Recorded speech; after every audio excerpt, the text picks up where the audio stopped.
I'm a man of Manethrin, and I approve this message. What is what are we doing? Like what is happening?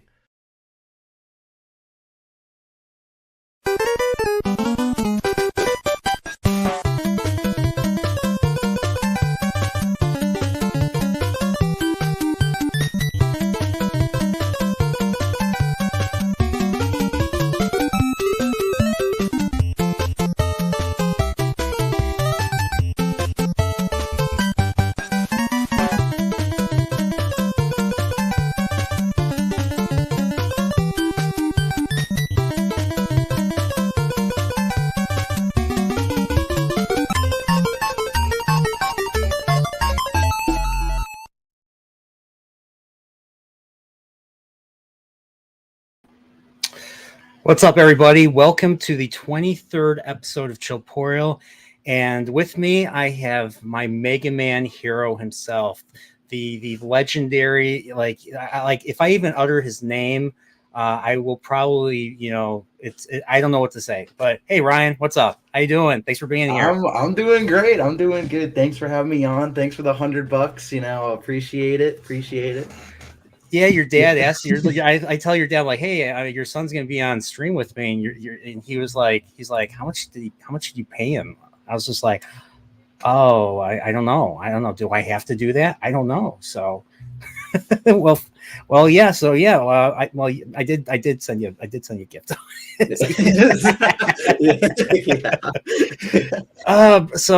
Thanks once again. Thanks for being here. Thanks for doing this. I think is this your first time doing a stream without your dad? Well, I mean, you have your own stream. You have your own channel, obviously. But I think doing on someone else's channel. Yeah, I think so. I mean, there might have been a Mega Man stream, maybe, but I mean, this is one of the first, one of the few.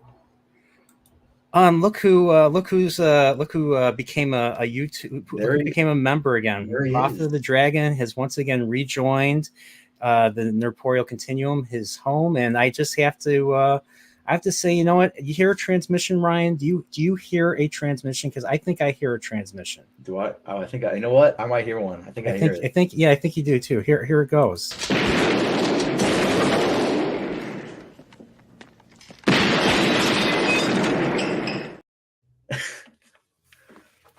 Oh, welcome back, Steve. Eventually, we'll get around to doing something Beverly Hills Cop related. Have you ever seen Beverly Hills Cop? Beverly Hills Cop. I love Beverly Hills Cop. Oh my gosh! Wow. Yeah. I would have figured you like, what's Beverly Hills Cop for? Your age. I've seen the first Beverly Hills Cop. I haven't seen the other ones, but I've seen the first one, and I love the first one. It was great. First one. You want to learn something? That was my first ever R-rated movie.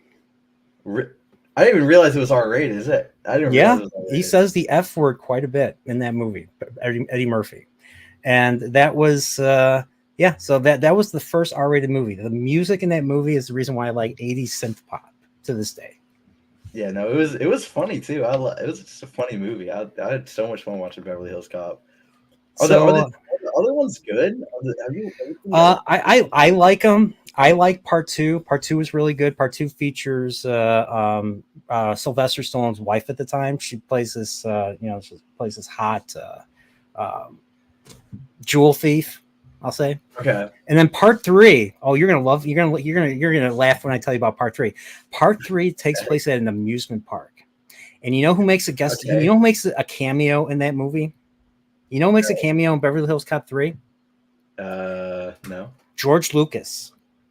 Really? George Lucas makes a cameo because he's saving someone on one of the rides, Eddie Murphy, and he cuts in front of everyone, including George Lucas. George Lucas is like, "Hey, what the hell, man? What the hell's going on?" And that's I think that's all you see of him.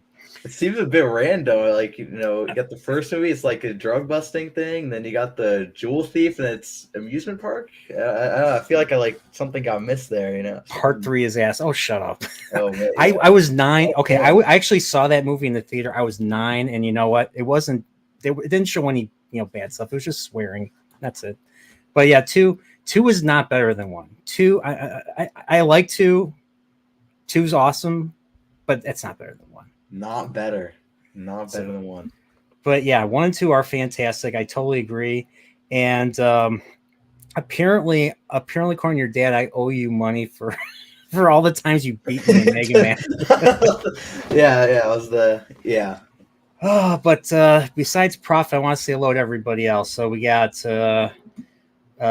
Awesome here, who actually shared your stream. I was surprised. I was like, oh, someone beat me to sharing the stream on your Discord. And then there's someone saying unmute me, Alex. Alex is an odd guy. He's a weird. And he says, fellow. "Please, Father." I don't know what that means. he's a weird. Is there a Catholic priest around here? I don't know. Alex is an odd chap, you know.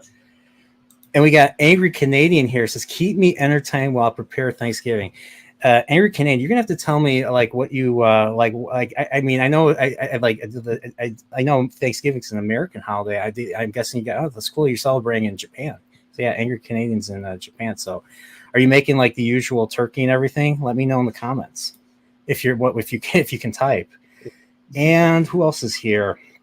Got Dread Roberts is here. What's up, Dread? Definitely check out his channel. He he covers a lot of Marvel stuff. He covered Marvel, and he covered what the hell is that name of that franchise that just came out with a new series on Netflix? Scott Pilgrim. You ever hear of Scott Pilgrim, yes. Ryan? Yeah, I love Scott Pilgrim. I love the movie. Was great. I haven't read the comics though. I know there's I'm pretty sure there's a comic run of it. Did you see the new show on Netflix? I'm interested, but I have not watched it yet. Okay, so I don't know if you know about the controversy with He-Man. Remember, I don't know if you know about the whole controversy with He-Man and Kevin Smith. I know if I knew He-Man. I know there was I didn't know the controversy was. So the main character disappears in the first episode, and then the female co-star takes over the show for like the rest of the show until the main male character comes back. Oh, it's that type of situation. The show the character's named after isn't even like in it that much. Yeah. So we got some Dread Roberts, and then Admiral Tig is here. What's up, Admiral Tig? Definitely check out his Saving Star Trek streams. He covers Star Trek, covers a lot of stuff. And we got Keely Chow here. What's up, Keely? Thanks for being here. And then we have Zenith _. Is that what you call him? Zenith _? Zenith, or just Zenith? Just Zenith. Okay. And then we have Dempsey here too. Hello, everyone. And he says, "Hail to the Lord Dragon and the Dragon Brood." Yeah. Do you get offended saying you get offended being called the dragon, the spawn of the dragon, or spawn of the dragon, of the dragon, or something? Spawn of the dragon sounds cool, man. I do. Spawn of the dragon, that's sweet. Turkey sushi. Turkey sushi. Ugh. And Gadfly's here. I know Canada they celebrate Thanksgiving in October. So yeah, that's true. Yep. Thanksgiving is October only for Canadians, and thanks for being here, Gadfly. So let's play some music in chat. If it's too loud, let me know. Since my Mega Man heroes here, one thing that me and Ryan share are we have a decent love of video game music. What did you think of the intro? Oh, dude, it was great. I thought the intro was cool. Mega Man 7. The Warcraft clip, dude, it was perfect. What about the music? What do you think of the music? The chip tune. Chip tune. I love chip tune. Can't get enough of it, man. Would you believe me if I told you that was from a Tiny Toons game, the old NES Tiny Toons game? Tiny Toons game. Yes, man. If you're even familiar with Tiny Toons, I know Tiny Toons. I didn't know there was an NES game of it. I feel like there was a lot of franchised, like those like franchise games on the NES, like about different like properties. Oh yeah, Tiny Toons was also out on Super Nintendo and Sega Genesis. I wanted so here's the story behind that. I might have said this on another stream, but I asked for the Super Nintendo Tiny Toons game. It was called Buster Bust Loose. It's about the levels are in the Luniversity because the characters in Tiny Toons are basically students of the Looney Tunes characters, and the Looney Tunes characters are professors at this Luniversity. And I wanted to play. I only had the Super Nintendo at the time. I was in second grade. I didn't have the Sega yet, so I couldn't get like Buster's Hidden Treasure. That was the Sega game, but I wanted the Super Nintendo game. Tell my dad this. My dad tells my mother to get me a Tiny Toons game, and my mother, instead of getting me the Super Nintendo game, she gets me Got the you the NES NES game. one. Yeah, because she just asked to, like, I want a Tiny Toons game, and then the person probably at Toys R Us, because Toys R Us used to sell, video games. Rest in peace, Toys R Us. They pointed her to the NES game, and I was like, I got the NES game for Easter. I was like, this is not what I wanted, but I still played and I still enjoyed it. So, but yeah, and I was taking a trip down memory lane a couple months ago, and I'm listening to the soundtrack. I'm listening to Elmira's theme. So there's a part of the game, you beat the second level. So each world is 3 levels. You beat the second level, and then before you get to the third level, there's a little inner level where it's a tag and it type of scenario where the character Elmira will try to tag you or try to touch you, like in the game. And if she catches you, you are sent back to the beginning of the first level. So you beat the second level, and you get caught by her. You get sent back to the first level. That is brutal. And that's the thing. I was listening to I'm like, dude, this is such a catchy theme. I'm like, this could be a great intro theme, and that's why I used. And then I kind of cut that with the game over theme. I'm like, I like this one too, so I put both of them together. And that's what I decided to use for this. So, but yeah, Mega Man 7. So I got a question. How did you get into Mega Man? Like, what was? So so I was listening to Mega Man music with. Yeah, I think it was Snake Man, the Mega Man 3, the first Mega Man song I heard. I was like, wow, like that's pretty cool. Like I known of Mega Man, I played on like Mega Man 2, like on the Wii Virtual Console. But I never even beat it on the Virtual Console. I never even really cared that much about it before. But then I heard the song. I was like, it's pretty good. I started listening to more Mega Man music. And I was like, I should and I saw this thing, this fan game that was called Mega Man Maker, and it was like pretty much Super Mario Maker, but Mega Man instead of Mario. So my first really experience with Mega Man was a fan game that was like Mario Maker but Mega Man. It was, and then from there, I was like, wow, this is pretty good. I like playing Mega Man. Mega Man's fun. So I started playing the other Mega Man games, and that was Why is 7 your favorite? 7 is, to me, is unique. I like 7 because it's unique. It's the art style. I like the 16-bit art style of it. I like how it looks. I like how it plays. And just generally, I think there isn't really anything bad about Mega Man 7 that is. I just think it's the best Mega Man game. Okay. I think it's the best one. I'm gonna turn up the music a little bit. I'm gonna play the opening city escape theme from this, and I'm like, if you hear this theme and you don't like it, and you're not immediately want to play more of the game, you're crazy. So I'm gonna play it right now.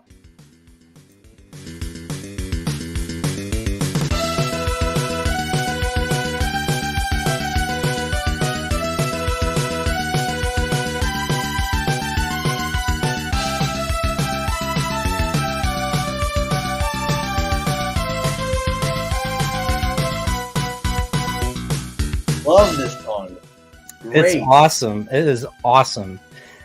I mean, this is going to be a hot take right here, but and I've gotten into arguments with my friends about this. I think I like this opening stage theme better than the Mega Man X opening stage theme. Better than Mega Man X. Yeah.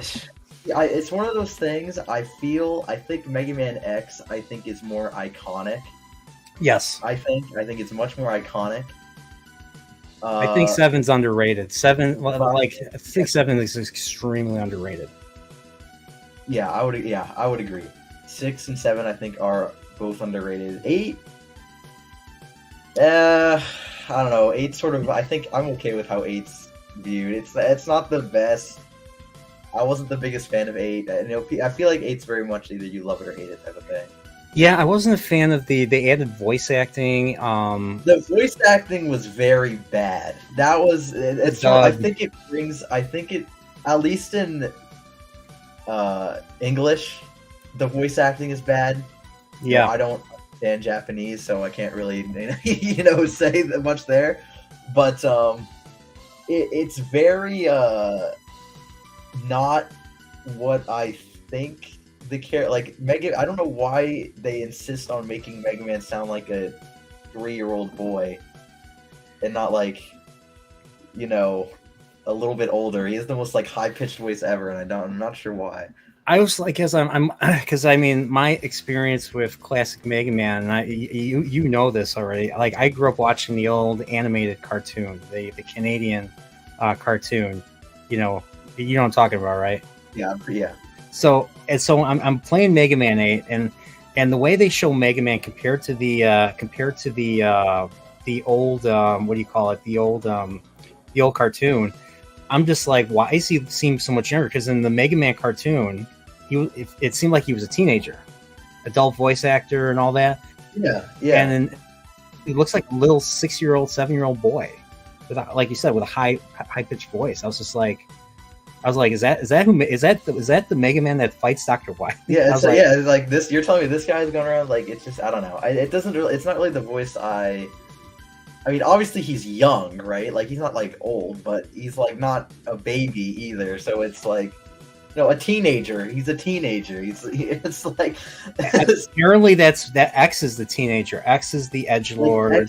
Like I think the voice they use for X, I think is pretty good. I think they have a pretty good X. I mean the voice acting's still not great, but it's not like he sounds weird. It's just X in the old cartoon, because there was one episode where X does make an appearance in the old cartoon. I think I've seen that. They come back. They're from the future. It's almost like a Terminator. Vile. Yeah, like come out. Vile and Spark Mandrill come and they're like, ha ha ha!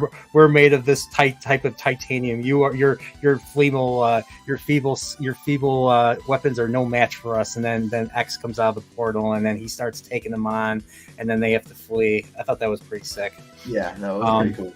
But like in that one, X was an adult, and he was like twice the size of regular Mega Man. So I always I always had theories about like what ultimately happened to Mega Man and Wily and Dr. Light and all that. Well, I know. Like there was I always thought there was like some doomsday event that happened where because Wily creates Zero. And I know one of the more of Zero, and Zero just starts killing everybody. He destroys Mega Man, destroys everybody. I was curious if they'd ever do that. I don't know. So there isn't any official explanation as like where everyone went, but I know they have straight up said Zero did not kill everyone. Like I think it's called like Cataclysm theory. I think is what the sort of name of that theory is. But it's like I think Inafune straight up just said no, that wasn't it. But then it's like, what did happen then? Because I feel like it would make sense. Because it would totally make sense too. Because it would make sense. Because like when he wakes up for the first time, and I forgot in what game, but there's a cinematic where Sigma goes and wakes up Zero. Like and Mega Man, it was X4, right? I think it was X4. Yeah, that was awesome. That was awesome, and kills everyone. It's like, okay, yeah. So this guy totally did just kill everything, right? But that was an awesome fight in that animated segment. A Sigma, good Sigma versus bad Evil Zero, because Evil Zero had the virus. The virus that ultimately takes over as Sigma and then becomes the Sigma virus. But Zero was the originator of that virus. So. Yeah, I think sort of the theory I like to go with is that they were just decommissioned. They were just sort of like, all right, like either like Mega Man takes care of, like Wily dies probably, I guess, because he's an old man. So I guess it makes sense that Wily dies and they go like, all right, well, we don't need Mega Man anymore. And then they just sort of like shut him down. At You least think that. Wily dies? I don't know. It just Well, seems I like think it's Wily.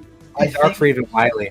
my theory is that Wily dies and he puts his consciousness into Sergei's from X2, and then further into, I think, like Isaac, I think is his name, from X5 or X6. What about Dr. Doppler X3, which I have to continue? Maybe I know I know there was something. I think it's I have to like refresh. I have to look it up again. But like I think there's some either like I know there's some dialogue Sergei's says in X2 that like sort of hints at him. Which one is Sergei's again? Is that the one that quick one? The one that dropped like the landmines on the ground. Okay. The one that's on like the floating. The floating platform. Yeah. Okay. All right. I know what you're talking about now. Okay.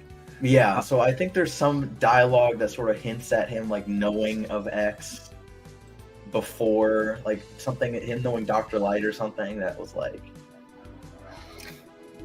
No. So do you? So I'm looking like, if you had to choose one series versus the other, would it be the classic series or the X series? Like it's tough. It's a tough decision because I really like both. But I think the consistency, the quality consistency is not the same. Like I think it's not. I almost want to say like gameplay wise, like X1 and X2 are like, in kind of X3 are like peak, right? Like for me, like S tier, S tier. And then you have the other, and you have the classic series, which is all like consistently good. Like there isn't a bad game in the classic series. Like I think. What about 11? I don't think 11's that bad. I liked 11. I know. I think the music was a letdown in 11. Oh yeah. Everything else I think was great about 11. I liked 11. 11 was tough. Like the levels were long, and like the you only levels had were long. Yes, I think the level. I know Blockman stage or Brickman, Blockman. I think Blockman. I think. I know him in particular. When I was playing through a stage, it just kept going and going. I was like, when is this stage going to end? Like, yeah, you think you're done with it, and then it like moves on to a second like half of the level. It's like, okay, I guess we're still not beating it yet. I'm gonna have to revisit this with you soon. So, but yeah, we have to resume X3. We have to resume X3 because I got completely destroyed in X3, like completely. Like, yeah. I should have thought about what you said. Like I literally should have went back into the video and then looked at the password and used that, because like first mistake I made, I let Zero die. I played a Zero and I fell on the spikes. It fell on the spikes, yeah. And you can't bring him back. As far as I know, you cannot bring him back. So, yeah. So X3 is the game that me and Ryan are currently playing, and this is the first time I had to actually split it into multiple parts because, like I said, I got completely destroyed. I got completely owned in that regard. But yeah, let's talk about what do we how many races did we do? We only did like a couple races, right? We did 2 and 3. 2 and 3. Okay. Yeah, we did 2. And you completely destroyed me. I thought I had a solid chance to beat you in 3, and no. Yeah. You destroyed me again. Yeah. It's just how it is, man. Yeah. I am the Mega Man hero after all. Yeah, that's true. That's true. Yeah, like because 3 is the 3. I think I might have told you this already. 3 is the one NES game. So like, I didn't play the NES Mega Mans growing up. I thought that the box art completely deceived me because I saw the Mega Man 2 box. Well, it looked like a police game. A police guy with a helmet on. He had a pistol. I'm like, this is a police game. Yeah. No, it's the Mega Man 2 box art is the Mega Man 1 box art is worse, Yeah. And it's like, and then they wonder why, and then people wonder why it didn't sell well. The first Mega Man, it's like, well, what do you think? Like, look at the box art. Like, I really don't know why they didn't use just the Japanese ones, because the Japanese ones are fine. Yeah, the Japanese ones look like they look anime-ish, and they represent the game. Yeah. You wanna know what's funny? I just looked this up today. Apparently, even though there's 50 games, I think there's like roughly in the 50 games in the Mega Man series, it only sold 41 million copies. It's a relatively not like niche. Yeah, it is relatively niche. I'm like, especially nowadays, there's not a huge following for it because they don't release anything ever. It's like nothing comes out. There's like years between games, and they just don't pump out the games anymore like they used to. It's like, do you? I mean, I know you said you haven't gotten into the Mega Man Legends games, but I was watching the Legends. I was watching a clip of Legends 2. Apparently, it's like playing Zelda, but you're playing as Mega Man, and you control. I think he's called Mega Man Volnut. Yeah. Mega Man. You control Mega Man Volnut like you control Link, and you have this type of targeting system that will target the enemy, and then you shoot the enemy. Yeah, I've seen gameplay of Mega Man Legends. It does remind me of like 3D Zelda sort of style gameplay. Yeah, the one thing I noticed, it's like you go into what looks like a shrine from like later from like Breath of the Wild and all that. You go into what looks like a shrine, this little dome, and then you're in this dungeon, but it's not really a dungeon; it's like a corridor. And you're in this dark corridor, and you have to turn the corner to see if there's enemies, and there usually are. There's enemy robots patrolling the corridors and all that, and you have to take them out before they see you and all that. So, it's kind of creepy, but it's actually do you think Mega Man could translate well into 3D other than the Legends games? Like, do you think they could do, like your dad says right here, Metroid Prime type of thing? So I think the franchise, yes, but like the gameplay of a Mega Man game, no, because X7 tried to do that, and X7 is awful. So maybe they could try again, but I think like going for a classic Mega Man style game in 3D wouldn't work. But what about first person? Do you think Mega Man would work in first person? The Metroid Prime thing, FPS game would be amazing. I think it would be amazing. But like I could see Mega Man X, like a Mega Man X game, like a Metroid Prime. Like you're looking for upgrades like you do in Metroid Prime, like those energy containers and all that, and all the stuff that you look for in the level. I mean, I think X would be the perfect way to do that, because X is a bit of a darker, more realistic world than classic. So I think it would fit a first-person shooter pretty well. And Zero would be so fun to play as. We're probably pretty difficult to play as. About doing a Metroid Dread type of game. So basically, now I don't know if Metroidvania. Maybe. I don't know if Mega Man is really a Metroidvania type of. No, Mega Man is I still go by the. I think Legends would be considered possibly a Metroidvania. Like, sort of, but like I don't know if a Dread type of game would work for Mega Man. I think because in Dread you don't. Well, does Dread?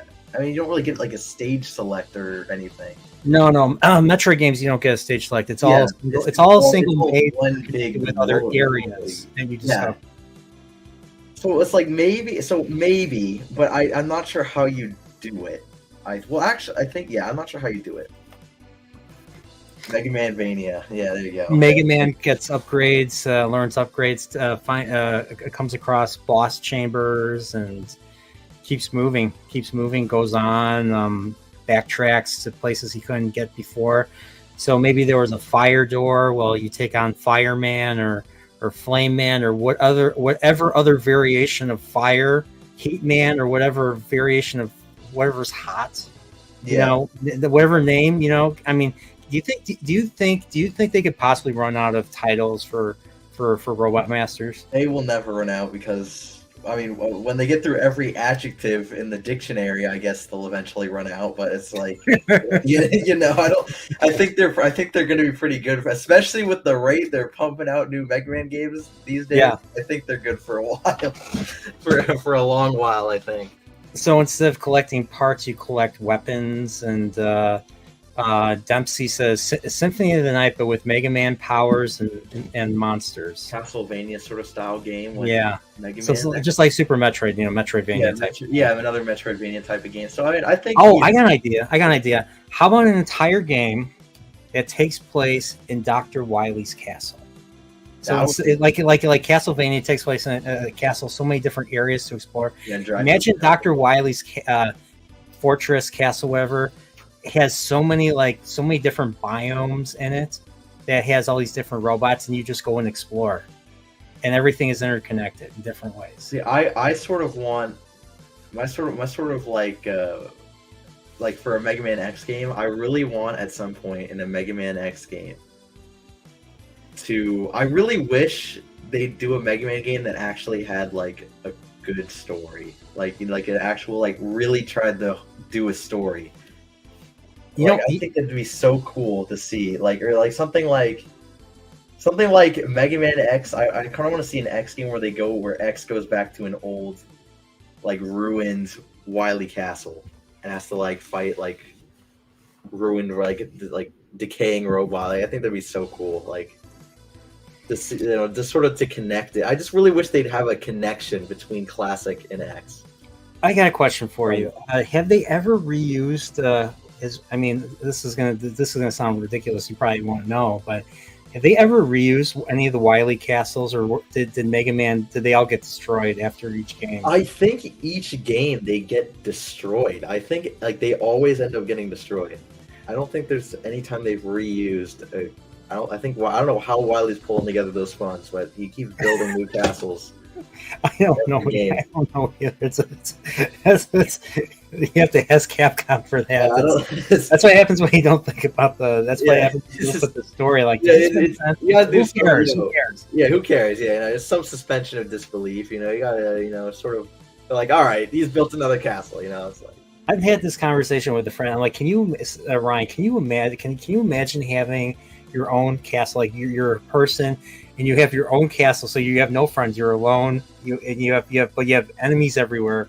And you have your own castle, and it's full of booby traps, and you have robots patrolling everything. So anytime an intruder comes in, they're just done. Yeah. Just like, can you imagine yourself having that, and then all of a sudden, you have to fight a blue. Or you have to fight a blue boy robot, in your what Dr. Wily needs to do, his next robot master needs to be Spiked Wall Man. So you open up the boss door, you go in, it's just a spike pit, and you Spiked Wall Man. There you go, instant win. Instant win, and a no-win scenario, as they say in the Star Trek 2. Yeah. So. Unless Dr. Light comes up with a upgrade that allows Mega Man to survive the dreaded spike. That's I guess I know in some Mega Man games they have an item when they have the shops. There's an item you can get where you can step on spikes and it won't instant kill you. I forgot what they're called. I think it's in Mega Man 10. I think there's an item you can buy where it's like that. It's funny. Another Capcom game I played recently, I streamed recently, the Dream Master, Little Nemo's the Dream Master, another NES game. Yeah, he hits the spike once, he dies too. He's not a robot. He's a boy in pajamas who feeds the monsters candy and he rides them, or he wears their skin. The way the game looks, it makes it look like he's wearing their skin. Okay. But So I don't know if it's a Capcom thing. Maybe I guess I have to play DuckTales. I'm gonna have to play DuckTales and see if they happen to Uncle Scrooge, because Capcom made DuckTales as well. The classic game. You've heard of that, right? NES one? Yeah. NES one? Yeah. One of the greatest platformers of all time, Ryan. Oh yeah, I mean the moon theme from DuckTales is like sort of like classic, you know. Oh yeah. You do know the moon theme. Okay. Yes. It's great.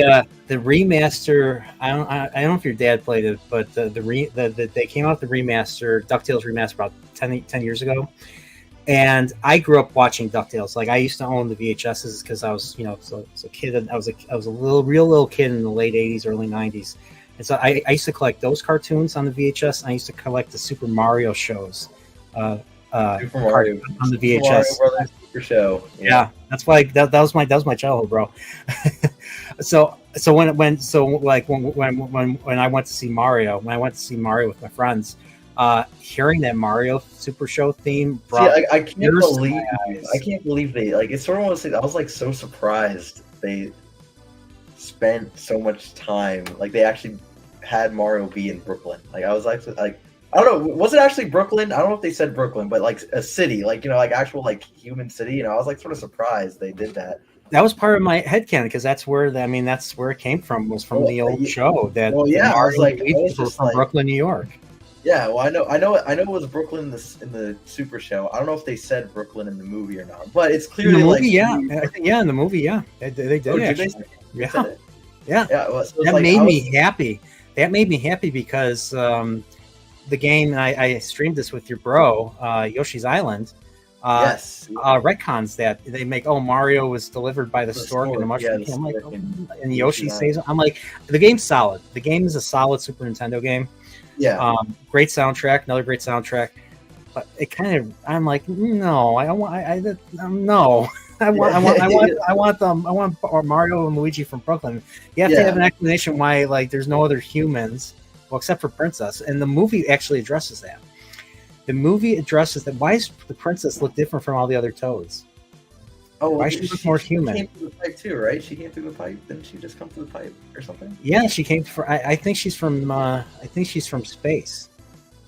And I think she's the same species as what's her name from Super Mario Galaxy? You know what I'm talking about? Rosalina. Rosalina, yeah. She's basically Peach, but with a green dress, a greenish blue dress. I mean, to me, they're pretty similar. Yeah. So that's what I'm thinking. So, but yeah, like with all these video game movies coming out now, like, do you think Mega Man would be on the table anytime soon? I want to say yes. I want to say, because obviously I would love to see a Mega Man movie or TV, but I almost feel like Mega Man would be better as a TV show. No, because I feel like if you did a movie, you'd have to like rush through 8 Robot Masters in 2 hours and then get Dr. Wily or whatever in there.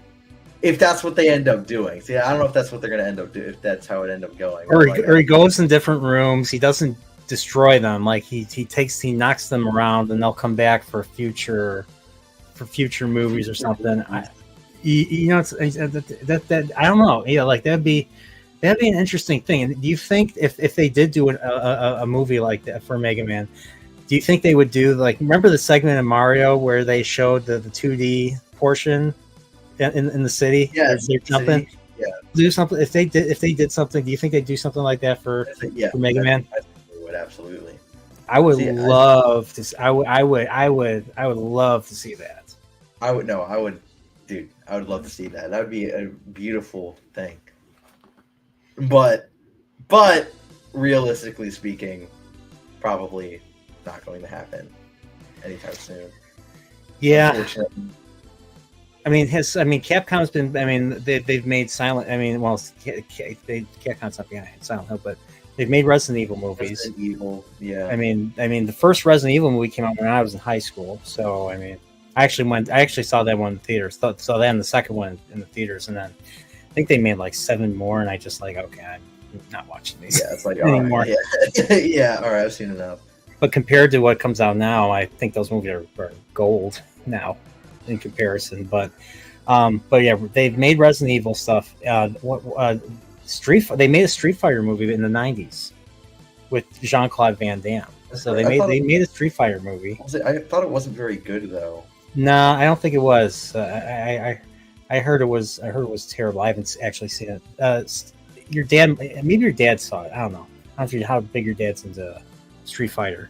I think the other big franchise that they talk a lot about is Monster Hunter. You ever played any of the Monster Hunters? I have not played Monster Hunter, but I know it's a very big franchise.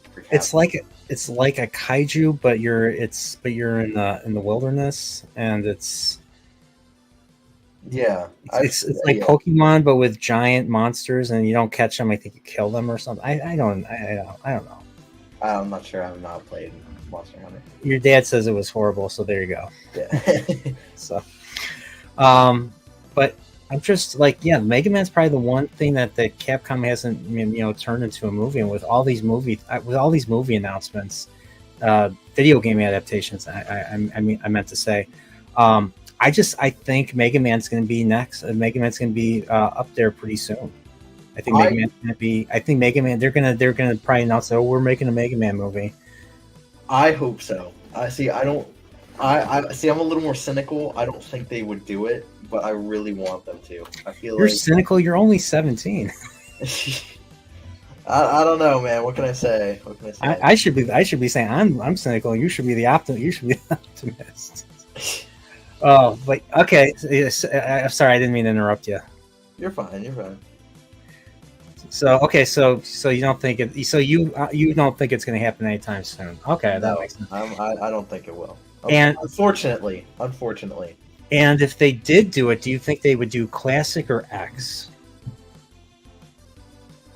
They would do class. If it did happen, they would do classic. But I think an X movie would be better because X has more substance to it. I think in terms of story. Any comment right here? Yeah, I mean, what can I say? I'm a dragon spawn, spawn of the dragon.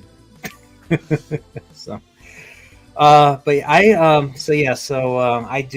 have not played all the Mega Mans, so I take responsibility for that. I am sorry, Ryan. So I will have to rectify that. So, and that's kind of what our little series of playing Mega Mans are about. And I might have to bite the bullet and play X7. Yeah, I probably should too. I don't know. I skipped it. Oh, you haven't played it either? I haven't played it. I've not played it. I don't really plan on doing it. I watched my friend play it, and it looked terrible. Like it wasn't even fun to watch. That's how bad I think it. That's why I'm dreading it. X8 looks pretty solid. X8 they went back to 2D. It was pretty solid. I know how it ends though. Sigma's not the final boss. Isn't it? Oh, actually, I don't know who the final boss is. X7. I don't remember the name either, but it was somebody. It was somebody. So you fight Sigma first, and then you fight this other person for two rounds, and that's it. So, right. You ever play Command Mission? No, I want to though, because that's the PS1 version of X, right? It's a PS2 game. It's an RPG. It's a turn-based role-playing RPG, and it takes place. I believe it takes place in 22XX. So first, the classic series takes place in 20XX, 21st century. X series, I think, takes place in 22nd century, 21XX, and then I think Command Mission takes place in 22XX, so 23rd century. So, so Sigma's not the bad guy. It's if I remember correctly. Let's see. So X. Okay, I was right. X Command Mission takes place during an unspecified year, 22XX AD, because AD was still a thing, where the mechanical beings known as Reploids coexist with humans. A new substance known as force metal is extracted from the debris of a small meteorite. Technology based on the metal revolutionizes the field of Reploid engineering. Giga City, an artificial island in the middle of an ocean, is built for the mining and smelting of force metal. A band of Reploids arm themselves and launch an assault on the island.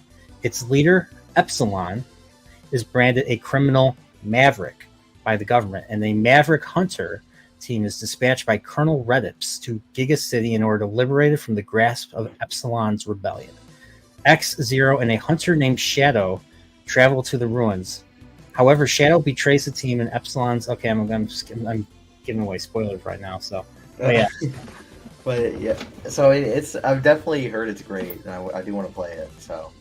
So apparently, the game features Marino, Axel, Massimo, and then there's a character named Cinnamon, and then there's X, there's Zero, and there's a character named Spider. So apparently, it's a turn-based RPG. So it's a game. I think I still have the PS2 copy. I just never got around to playing. I watched my buddy play it. I watched my buddy play a whole bunch of Mega Mans. I myself have not played. So okay. So you ever played the Extreme games? Mega Man Extreme. Those are the Game Boy ones, right? Yeah. So I haven't played the Extreme games. I have played the classic Game Boy games though. Because I think a Mega Man Extreme is basically the same as Mega Man X, right? It's a combination of X and X2. It takes 4 from X, it takes 4 from X2, like 4 Mavericks from X, 4 Mavericks from X2. And, okay. And so it's a different game. Like it's the same like bosses and like themes, but like the stages are different. Okay. And I'm assuming Extreme 2 is the same. I think Extreme is X. I think it's X2 and X3. I don't think it's any X4. No, because I don't think X4 was a thing. But Extreme 2 is set in the 22nd century between the events of X3 and X4, according to Wikipedia. Oh, are there? Okay, maybe there are X4 Mavericks in it. Yeah. Because I thought, is Extreme 2 on the GBA, or is it? It's Game Boy Color. It came out in 2001. Yeah, so both games came out. 2001 on the Game Boy Color. The Game Boy lasted so long. That's crazy. Yeah, I remember when my dad came home with the original Game Boy. I think it was 1990, 91. I think I was 5 or 6. And my dad came home and I'm like, what's behind your back? And he takes out, the first thing he shows me is the box of Super Mario Land. Now, the Game Boy did not come with Super Mario Land. Do you know what? Here's a little pop quiz right now. What game came with? What game launched with the Game Boy? Tetris. Oh, you do? Oh shit! You know? Oh wow! You're. Yeah. The classic, the best-selling game in the world. Is it? Yes, Tetris beat it was Minecraft for a long time, but Tetris ended up beating it. How? Like I think it's the franchise as a whole. I think, but I know I think it is Tetris. I know. Actually, before I start saying, let me look. Your dad recommended. Have you seen the Tetris movie at all? The Apple on Apple. I have not. I have not seen it. I know Dad said it was good. Yeah, Tetris, 520 million copies. 520 million copies. So that's the best-selling series. Is it just the game or the series? I think it's the game. I think it's the series. I think it counts like remakes and re-releases and that stuff. Because there's Tetris Sphere. I think there was Tetris for the Super Nintendo. Tetris Sphere, I think, was for N64. I've only played the NES Tetris and the Game Boy. Yeah. By the way, playing Dr. Wily Machine Number 7 theme right now. Yes, I hear it in the background going there. Yeah. All right. So I had no idea about Tetris. So I've never played any of the Mega Man games for Game Boy. So that's played any of the classic. I think you said the classic Mega Man's. Yes, the classic ones. Yeah, the classic. They're all like at first, like you sort of go into it thinking it's gonna be like just a downgraded version of the NES game, but the stages are different. Like they have, like Like Dr. Wily's Revenge. Which one is this? That's is this Dr. Wily's. I think that's just like sort of the subtitle for all the Game Boy games. I think So I think Dr. Wily's Revenge. I think the first one is 1 and 2. The second one is 3 and Robot Masters from 3 and 4. Third one has Robot Masters from 5 and 6. I think. okay. Yeah, you're right. Yeah. And then Mega Man. I forgot what Mega Man 4 on the Game Boy was. I got it right here. I only played that one once. That is the. I think it has Mega Man 5. Stuff from Mega Man 5 and Mega Man 4. 5 and 4. Yeah. Okay. Yeah. Yeah, and then Mega Man 5 for the Game Boy is just all unique Robot Masters. It's the Star Droids. They're very cool. I like Mega Man 5 for the Game Boy is just a great game. Star Droids. So Neptune, Mercury, Venus, Mars, Pluto, Uranus, Jupiter, Saturn, and Terra. Yes. So basically, there's 9. Wow, there's 9. Yeah. Yeah. Well, Terra's sort of like a mid boss. You fight 4. You fight the first 4. Yeah. And then you fight Terra, and then you fight the next 4, and then you go to Dr. Wily. It's a shame that at the time they didn't know that Pluto was not a planet. Yeah. Well, Pluto's like a cat themed robot master. And, really? Yeah, he's like a cat. Well, Pluto does lurk in the dark in the outer the outer rings there, outer ring of the solar system. So, I mean, who knows what's deep into the darkness away from the sun? There could be monsters and dwarf planets that just will eat you if you come close to it. Okay, my imagination's running away from Yeah, maybe not that crazy. But yeah, just going further out into space, and the movie 2001 kind of shows it, even though it's supposed to be an optimistic, look at the future. But sometimes, I mean, it makes you wonder the vastness of space, the void itself. I mean, maybe we weren't meant to go that far. Maybe it's too dangerous. I mean, I don't know. I'm getting into a deep conversation with a 17-year-old. Getting philosophical here on the CHILLPOREAL. Yeah, something I'm probably going to bring up in my video that I still have not done yet, my 2001 video, because it's going on in space is going to be a major challenge. It will be. It absolutely will be. Lots of things to consider. So, unless you're a robot, unless you're a Mega Man type robot that doesn't get sick and you can just regenerate and repair yourself and all that, then be perfect. Then you go on the space and you go wherever you want, and you just adjust your gravity depending on the quality of the material I forget what the. Did they ever say what the material that they use in the Mega Man games or the X game? Like the metals or the X games? Yeah, the metals or the what they use. I don't think it's ever said what they're made out of. Like I know base is made out of like a fictional metal called like basnium or something. Basnium. It's some metal. Yeah, it's some metal Dr. Wily discovered. It's like so very unique naming there, but yeah, but I don't think it's ever really stated what they're made out of. Okay, I was just curious because I know I know that in the X series they are made of superior stuff. They're because the like I said, it's because of the cartoon. The cartoon. Well, that's the X. Yeah, the Reploids are better than the Robot Masters and the. I forgot what they're called. And I think they're still called Reploids in the Zero series, but they're stronger than the Reploids from the X series. Speaking of the Zero series, did you ever play it? I played the first one, but I haven't played the other ones. Okay, so. 03 is a good one. 03 and 04 are really good. 03 ends on a major cliffhanger. You meet a new villain, a new doctor villain, Dr. Weil. Like Dr. Weil, right? Yeah. Or my buddy pronounced it Wheel because it's Weil, but I think it's actually pronounced Weil. I think it's Y. I've always said Weil. So if that's right, I don't know, but I always said Weil. But and what's funny is I think in the first Zero game, X is the whiny villain. Right? Yeah, like copy X. It's not. It's like a because X, I think X gives up his life to stop whatever the big thing, Mother Elf or whatever. I forgot what it was called, but I forgot how Copy X becomes a thing, but he does. It's like trying to be X, but it's like not X.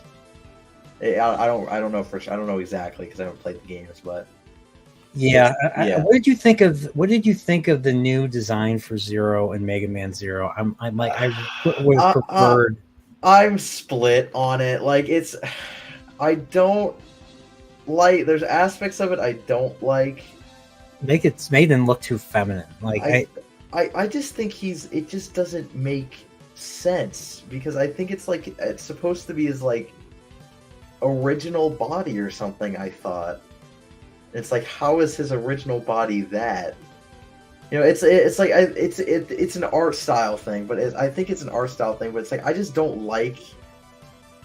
It's like it makes sense because he's like more modern, so he's not as like bulky.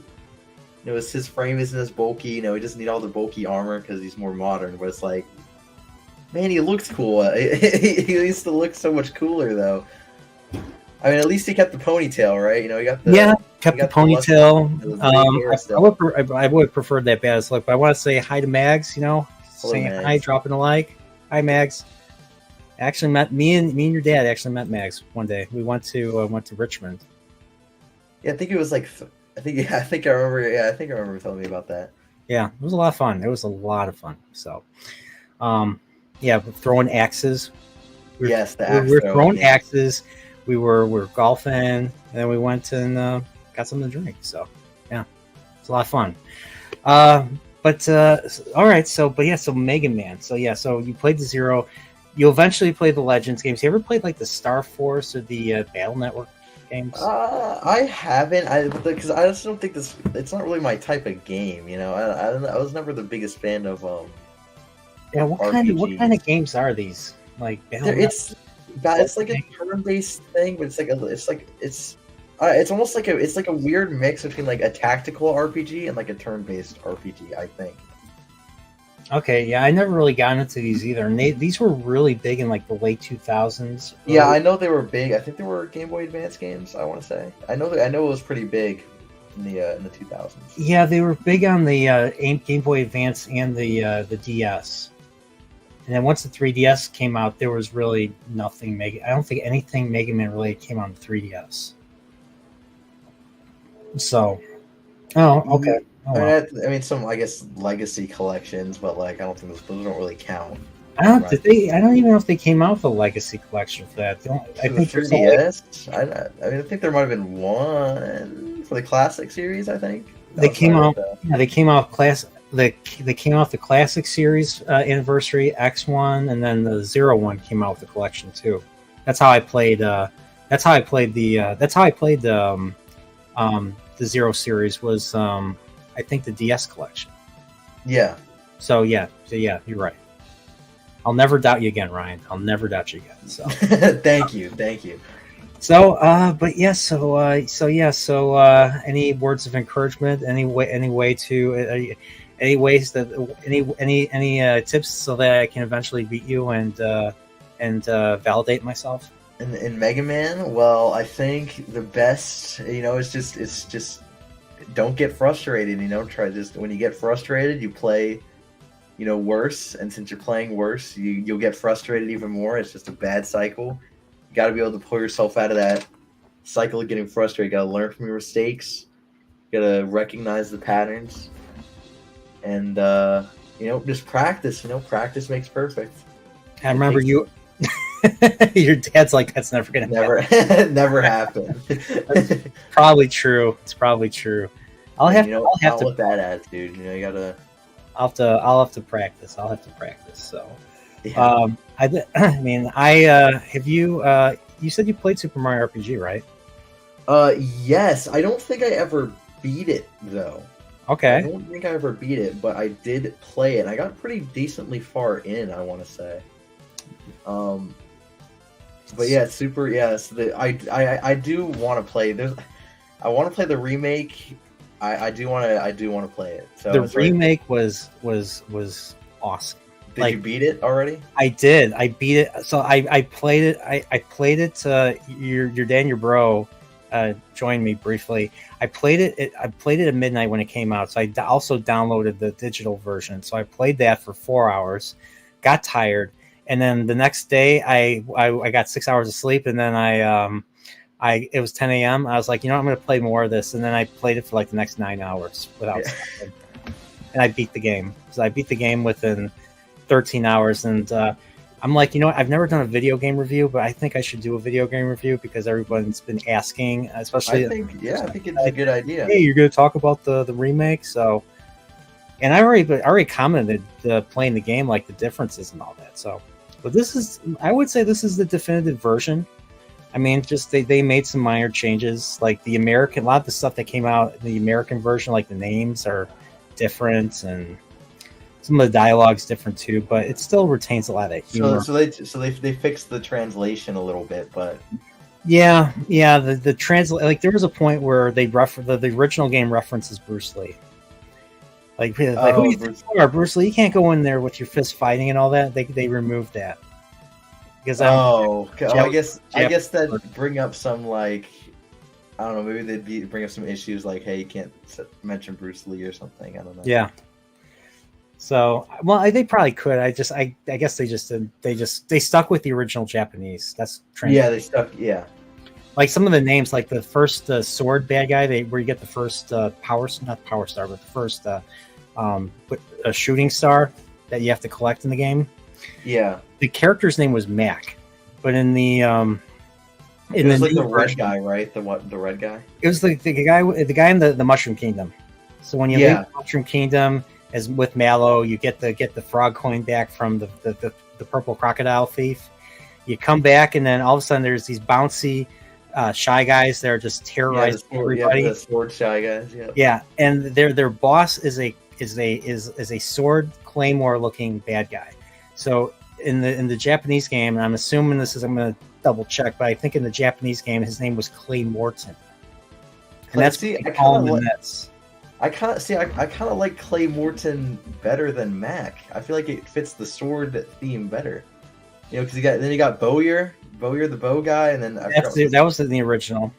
And I forgot what the spear guy was named. Yuridovich. Well, I guess that doesn't really go with the weapon name either. But I think, the weapon theme though, he's a weapon guy. He's a living weapon. Clay Morton, I think it's pretty good. Agreeing with me. Oh, I mean, no, Mac's better. Mac's better. No, that's fine. No, I figured. I figured they would. I don't know. I was just disappointed, but that's because that's my nostalgia talk. I figured. I guess it's. I guess it's in that way. I guess it's a little more faithful to the original game because it's just the straight translation. Yeah, that's what I'm thinking too. So I'm definitely gonna keep that in mind. I mean, it'll be a nitpick because I'm one of those toxic fans who likes to nitpick and everything. So, so let's but everybody play Mario RPG if you haven't already. So, so I guess we could talk about let's talk about Warcraft. So, right. DK CHILLFANG. Now, that's your channel. Yes. What is DK CHILLFANG from?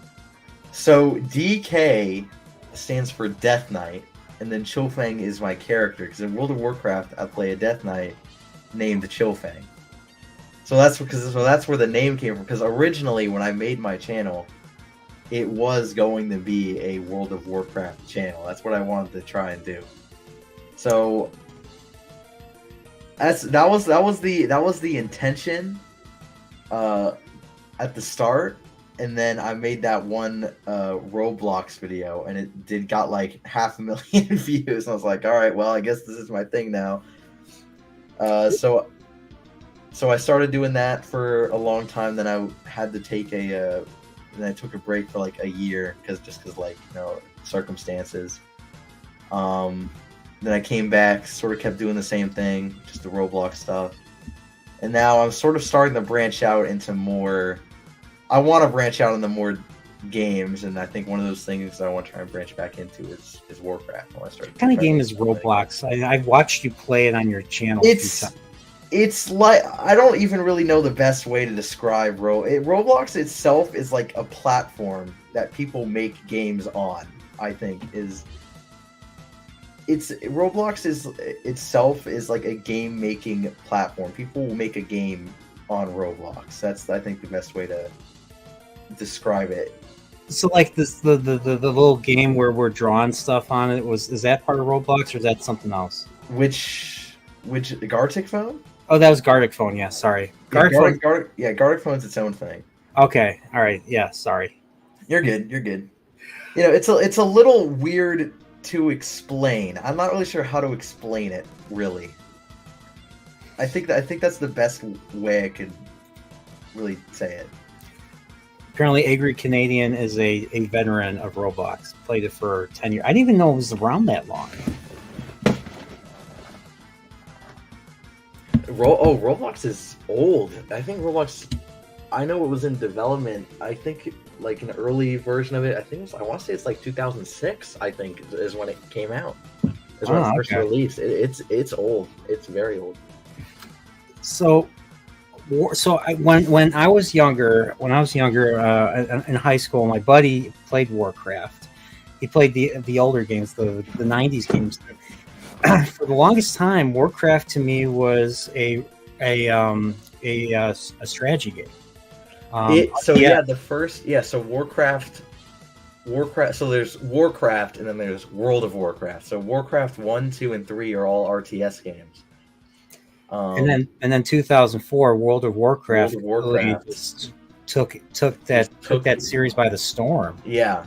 So World of Warcraft is an MMO. Massive multiplayer online game. And it's been around for a long time. I've played it for literally my entire life.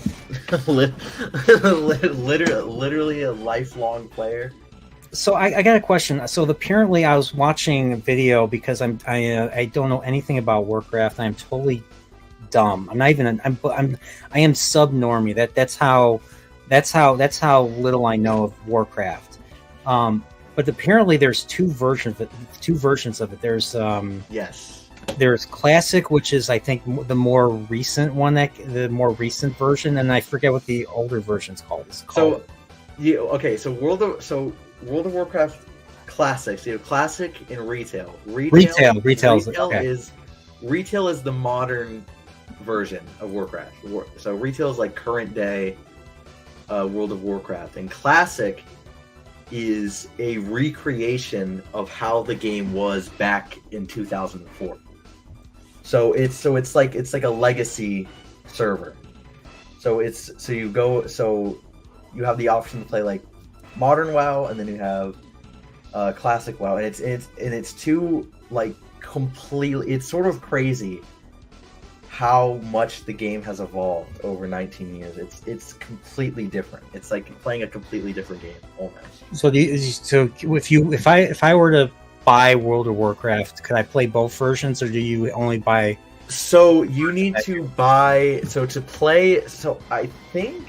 Actually, let me look this up right now before I say something wrong. Wow, you type faster than me, and I learned how to type from Mario. Oh, sorry. Can you hear my keyboard? That's all right. It's a very loud keyboard.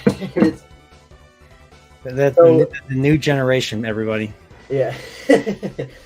To play classic World of Warcraft, you only have to. So it's a subscription. You have to pay a subscription to play Warcraft.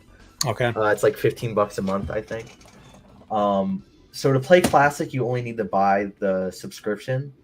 But to play retail, you need to buy the expansion pack as well, which is like $60, I think, at the least. Like when the new expansion comes out, you have to buy the expansion.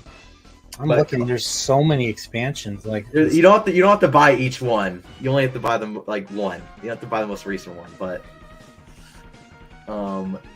it's for classic. You only have to pay the subscription fee. It's very and like I said, they're two completely different games almost. I think the simplest way I could describe it is retail. World of Warcraft is very focused on the end game. Like when you hit max level, it's about raiding and doing like dungeons and PvP. But classic World of Warcraft is more about the journey to max level than actually like playing at max level. So classic is a lot more. And classic, like the 2004 version, the original. Yeah. It's a lot more slower paced. The progression is slower. Like to get to max level, it takes like a long time. But in modern WoW, you can do it in like 2 days, not even a day, like a day. But in classic, it takes like weeks to get to max level. But it's What is the max level? in classic it is 60, and That's in it? retail, yeah, it's 60. So you start level 1, you go up to level 60, and then in retail it's currently 70, but it's going to go up to I think 80 in the next expansion. Generally, they increase it by 10 levels each expansion, but it used to be up at like 120, but I want to say it was a couple years ago they did a level squish. So because when you're up at level 120, the numbers were getting crazy for like damage and health, so it's just a little tough to balance everything, so they scaled it down. So you said your character is a Death Knight? Yes, I play a Worgen Death Knight named CHILLFANG. What is a Death Knight? What is a Death? Is it like undead or something? So or a Death Knight is an undead magic warrior, pretty much. I think is the best way to describe it. so weak to like fire and all that? There isn't really like weaknesses or anything. But there is like the best way, like a Death Knight, like in the lore and the story of Warcraft, Yeah. is a fallen undead soldier, pretty much an undead like super soldier. It's like Terminator, kind of like they're just like crazy buffed up like super soldiers that are powered by unholy magic and hatred for everything alive. Yeah. Okay, I have to read the super chat from your dad for $2. He says, Ryan, why is Malfurion a bitch? Discuss. Oh man, Malfurion Stormrage. So who is this Malfurion? Malfurion Stormrage is a very in the story. At least he was. Well, he is. Okay, it's a little complicated, but okay, Malfurion Stormrage is a very powerful druid. And druids are, they turn into animals. Yeah, they turn into, shapeshift into animals, have very good control over nature magic. Okay. So Malfurion is like so strong. He's a very, very powerful druid, like almost to the point of being like a god. Like he is very powerful in the lore. But like he can turn to anything at will. Like he can, like there's a ton of different forms he can shapeshift into, like bear, cat, bird, deer, like just a lot of different animals you can shapeshift into. You're bringing up bears. I don't know if did you hear about Baldur's Gate and the whole bear thing? I did not. Oh, okay. Apparently, a druid turns into a bear, and there's a storyline where a druid turns into a bear, and a human can. Oh, yeah. Okay. Yeah. Okay. Well, Malfurion doesn't do that as a bear. Okay. As a bear. But he's just a super, super powerful druid. But sort of the issue comes up with him being so powerful is the writers for World of Warcraft. You need to have a reason to go in there and kill the big bad guy of that, expansion over, right? So there's issues that come up because it gets to sometimes it gets to the point where it's like, okay, why don't we just have Malfurion come in here and kill them, right? So it's almost like he's too powerful for his own good, because the writers don't really know what to do with him. Like, because he's just too powerful for his own good. The writers don't know what to do with him because he is like overpowered. So they sort of like over the years they have sort of retcons his power levels a little bit, so he's not as like crazy, and he doesn't really do anything because they don't know what to do with him. So he's a character in a story and like an expansion or something. There's a lot of characters that are just like sort of just in the world. It's a big connected world, so all the expansions sort of lead into one another. Characters and events that happen in expansions. Sort of do all the impacts in the other expansions. Does all of Warcraft take place on that same planet? Because I know there's like the two continents. There's the continent with the orcs, and there's the eastern continent with the humans. Yes, and the dwarves and so there's Warcraft mainly takes place on a planet called Azeroth. That's sort of the main planet. There is another planet called Draenor. That's where the orcs come from. The orcs came from Draenor. So is there like are there elements of science fiction in this? Yes, yes. There's like robots and stuff. There are robots. There are so the orcs have technology. So the orcs have technology. So how the orcs got to Azeroth was there was pretty much a crazy mage named Medivh, and he talked with a crazy shaman, a crazy orc shaman named Ner'zhul, and Ner'zhul is pretty much being manipulated by demons, the Burning Legion. So there's demons in this too. Interesting. There's a lot, yeah. So there's a hierarchy of baddies. There is. There's a lot. I could go on for hours probably about Warcraft story. But basically how the orcs got to Azeroth was kill Jaden, who is a very powerful demon in the Burning Legion. The Burning Legion's like a huge army of demons. They're led by this big evil titan named Sargeras. The Titans are pretty much like the creators of the universe. So Sargeras, big evil titan, and he's going around the universe. And he sees these old gods. They're called the void magic, and they're corrupting planets. And he's like, "All right, well, we can't let this happen." So Sargeras' solution is to destroy all the corrupted any planet that is corrupted by void magic and by the old gods. What is void magic? Just magic that turn everything into nothing. It's just shadow. It's magic that focuses on shadow. It's shadowy, evil, black magic. Pretty much. It makes anyone who's not good or who's not has a strong mind will go crazy wielding void magic. It's powerful, but it can also make you go insane if you use it too much. Old gods are very powerful void magic users. Light versus opposite of light. Light versus dark. Light versus dark is sort of a very present thing. So he says all the town. So Dempsey here says all the major towns are the same. You have merchants, you got guilds, trainers, quest NPCs. So what kind of quests do they have in World of Warcraft? Is it the same as usual for most RPGs? You have your fetch quests. Yeah, you got your fetch quests. Go collect this X amount of Y. Go kill X amount of Y. Go kill things. Go collect things. Go pick up this item. Go talk to this guy. The quests aren't anything too. You have your quests that are go kill this special warlord, or go kill this warlock in this tower, bring me his pendant or something. There's a more special quest, but generally it's very much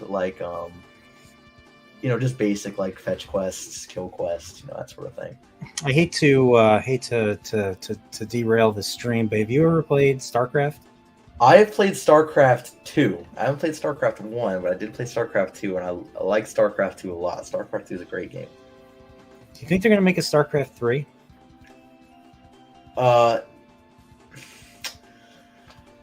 No. No. I don't think they should. They should, but I don't think they will. StarCraft 2 was the last big StarCraft project to really, like, the last big StarCraft thing to come out, and that was years ago at this point. When did StarCraft 2 come out? Oh, let's see. The first StarCraft I know came out in the 90s when I was a kid. Yeah, the first StarCraft was 2010. 2010 was the last StarCraft 2. Wings of Liberty was 2010. I think the last sort of like DLC they added on was like 20. They came out with a remastered StarCraft in 2017. Yeah, I know. Yeah, I know they remastered StarCraft, but the last like original StarCraft thing was like 2015-ish. I want to say was the like that was the last time they added like a DLC on the StarCraft 2. There was Nova Covert Ops in 2016, and then there was Legacy of the Void. So I think so that Nova Covert Ops game I think was going to be like a first-person shooter. In StarCraft, but it got canceled, or at least put on like indefinite delay, or something. Well, they came out. They released different packs, so it's basically mission packs. So. Yeah. So I think 2015 was. I think Legacy of the Void was the last one. I think it's 2015. So it's now they've never went online with that, right? It's all RTS from. It's all RTS. Yeah, it's all RTS. So yeah, I've had all my friends have played it except me because I didn't own a PC as a kid. But I think they came out with N64. They came out with an N64 version of StarCraft. I think. Really? I think so. I mean, I guess it'd be around that time. Wouldn't it? There was an N64 port, and that came out in June of 2000. So, wow. So I remember seeing the box. I just never. I don't know how good that version was, to be honest. N64 version. N64 is usually not the good version to play. So I love the N64, despite that. So, but I don't know. Yeah, like I know, like there's the Zerg, there's the Proteans, I think. Protoss. Yeah. Protoss. Yep. There's Terrans. Terrans are like the humans. They have the Zerg, which are your like aliens, and Protoss are. I think the Zerg are the aliens. I think Zerg are like bugs. Yeah. So like, if you ever seen Starship Troopers, probably the same idea. So I believe yes, I have seen Starship Troopers. It's a movie, right? It's an old. Movie. It's a movie. It's a movie based off of a 50s novel by Heinlein, Robert Heinlein. So yeah, and that one was that if you want to know that the original book is wild because the characters are, I think, in mechs in that book. I think I haven't read the book, so I don't know for sure. Gav might know because he reads. He's probably read every book in the world. Sorry, Gav.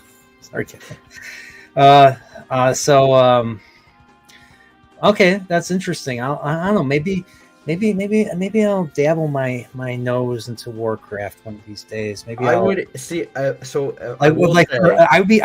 see. Here's the thing. I wouldn't just be a noob to Warcraft. I'd be a noob to MMORPGs. I've never played one. Warcraft, I think is a good MMO to start with. But I will say, if you are thinking of playing Warcraft, I would recommend if you can get past the graphics, because it's 2004. The graphics are not aged the best. I love that era. I love the N64 polygons. So if you can get past the graphics, I really do think classic World of Warcraft is the best version to start with, because it's a great introduction to the world. It's a great introduction to the world and just the game as a whole. Because modern World of Warcraft, I think the end game, there's more to do, but that's all there is to do, if that sort of makes sense. The leveling process in modern World of Warcraft has been very rushed. Like it's been sped up so much that it's sort of lost all value, because the point of leveling is so you can learn how to play your learn how to play your character, learn how to, how the game works, learn about the world. But in Modern World of Warcraft, just in attempt for like ease of access, it's been to the end game, to like doing all the raiding and stuff at the end. So how, I have a question. Like now, I know about raids because my roommate in college used to play World of Warcraft all the time. Like he'd be up all night playing. But like, how do raids work? Like, so basically, how do you like organize with other players? Well, Discord nowadays you use Discord. I know back in the day, people would use like Ventrilo to talk. But now, like usually now, it's like you get in a voice channel with people through Discord, and you find guilds, just in the game. But basically, to raids, you group up with at least, I want to say it's in modern, it's at least 10 people.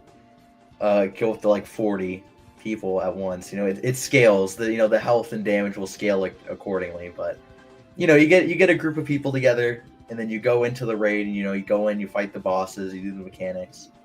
How do you know how many people? Like, how do you know how many people you need for a particular boss or? Oh, it's generally it doesn't really. There's no like set amount in Classic. There is in Classic. I think it's 40. I think it's Classic. You have to have 40 people. Really? Yeah. It might be 20. The monsters are that tough. Well, at the time, they couldn't make it so it like scales differently, because in Modern World of Warcraft, the health and damage numbers will change depending on how many people are in your group. So you can't just like bring in 40 people and just like face roll through everything. Like the bosses will scale up in difficulty, so it's a little more even. Like the fight's more even. Okay. 40 and 20 man. Yeah, 40 and 20 man. I think is the two. Wraiths. I had no idea. I had no idea Wraith from Wheel of Time is 40-man, 20-man Wraiths. Oh.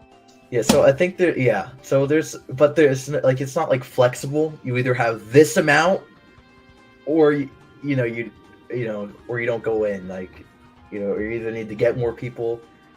So you can either go in with like, I think is it 20 or 40, 10 to I think 30. Is retail 10 to 30? It might be 10 to 30. I know it's at least 10. I think it goes up to 40, I think, though. Any game that's open-ended, I always decide to go do my own thing. Like, trying to max level a character without killing anything. And that's, Warcraft is... Can you do that? Can you max level a character without killing anything? You might. I haven't tried, but you might. In retail...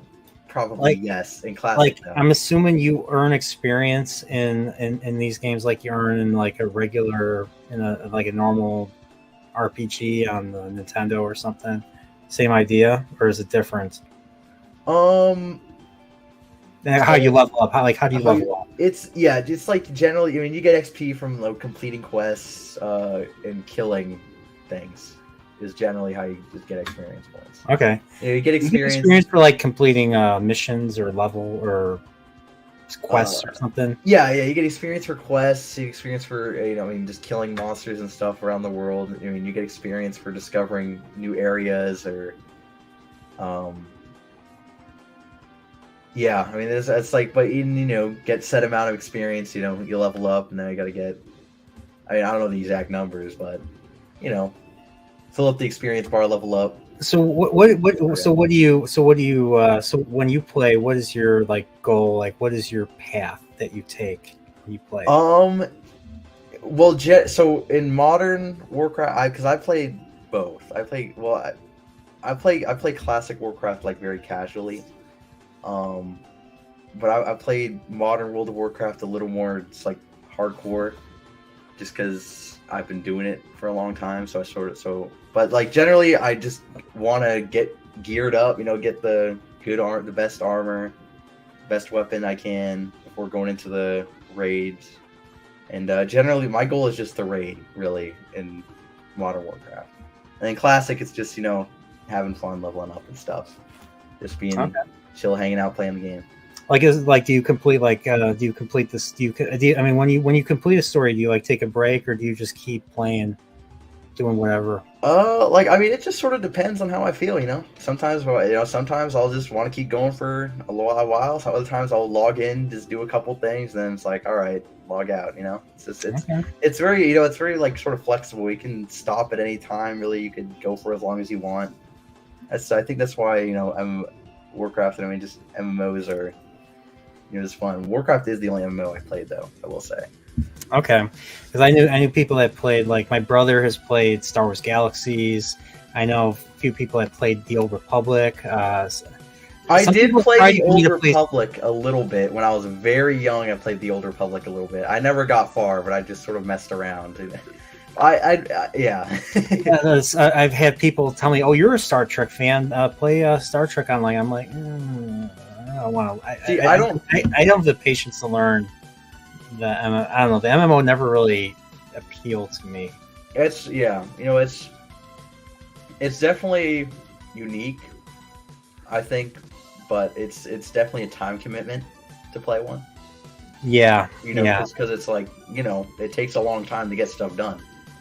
Mm-hmm. So then EverQuest was another big fantasy. EverQuest was a big one. Yep. That was older. I knew people that played that. Trying to think what other online games were there. I don't know. But yeah, so but I maybe once I'll be based on this conversation, I might give it a shot. I'm gonna have billions of questions for you though. I would, like I said though, I would definitely recommend just classic. Yes, your dad recommended that too. So just now, I would absolutely recommend classic World of Warcraft first. And then if you end up liking that a lot, then maybe retail if you feel like it. But I'll have to upgrade because right now, and you've met me, you know my setup. I have to yes, laptop. I would recommend a tower first though. It is classic. Well, actually, yeah, I would. I'm not sure how well it would run on a laptop. I used to have a laptop as well. It was a bit of a struggle, but it was a little bit of a struggle, but it works. I think the beauty of Warcraft is you can run it pretty okay on lower end devices, like not a tower. So hardcore World of Warcraft, oh man. The tower, yeah, I know. All right, so I learned quite a bit about Warcraft. So other thing that you've done, and I think that when I visited you guys, I believe you were painting. So you have a whole bunch of Warhammer figurines that you like to paint. Yes, I do. So I paint. Yeah, so I paint Warhammer figurines. For it's fun. I think I like seeing seeing them come to life. Do you have any you want to show? You have any that you want to comfortably show? You don't have to show your face or anything. Oh, I don't have a camera, so I couldn't really. I guess I could send you a picture. Oh no, don't worry. Oh, if you want to, you sure. Okay, but maybe I could find one. But yeah, but I do like I like painting with it's fun. It takes a while to get the that process, but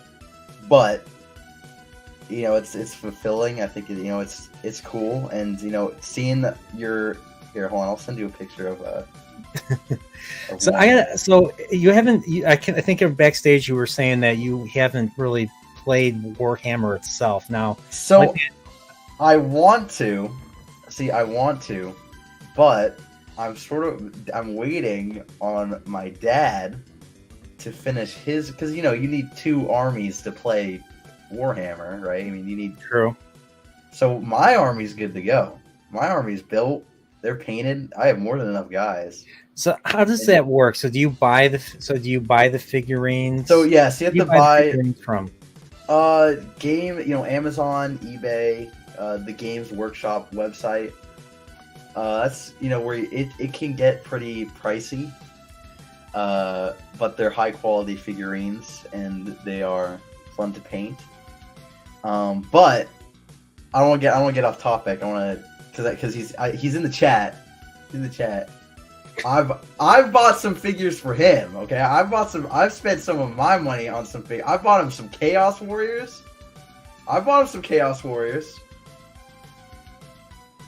But Is there a methodology to painting, or is it all just depends on what you want, or it depends on? Is there like a guide or something? Like, how does the whole painting thing work? I've never painted figurines like this sort before. of like the process.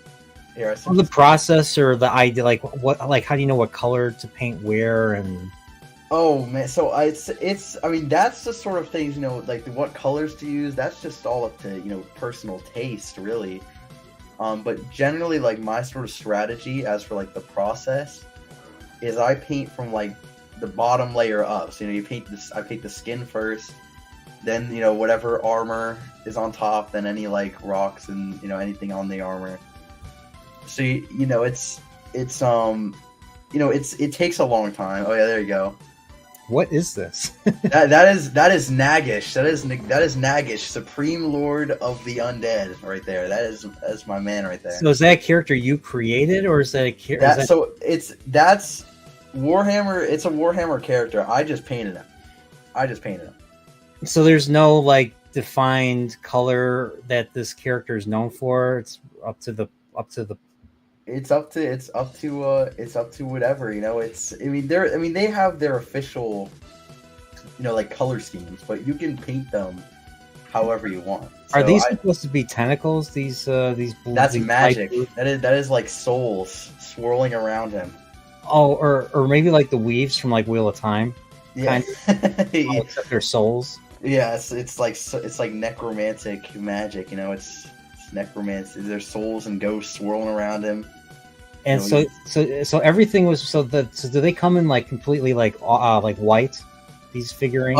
They come in like a plastic. They're made of plastic. They come in like sort of a dark gray color.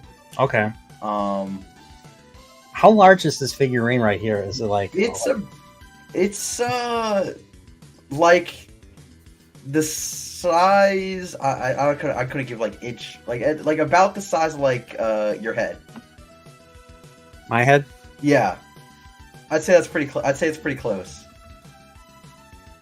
So maybe a little smaller. Maybe like half the head. So all this you painted. So this is gold right here. You painted. Some little gold accents on there. That is all. So is the gold like the armor or something? Like what is the gold in your mind? It's just the like the trim on the armor, you know, some of the more ornamental pieces, like the little there's some like gold studs inside of his staff, or, you know, gold studs on his armor. And then the blue is the armor, the it's like the coat. Yeah, it has a little cloak that's nice and blue. The armor itself is like is also a blue color. I also painted the armor blue. It's like a different shade. I'm very happy with how this guy turned out. This guy took a long time. What about this right here? Oh, that's like his magic books. That's his spells.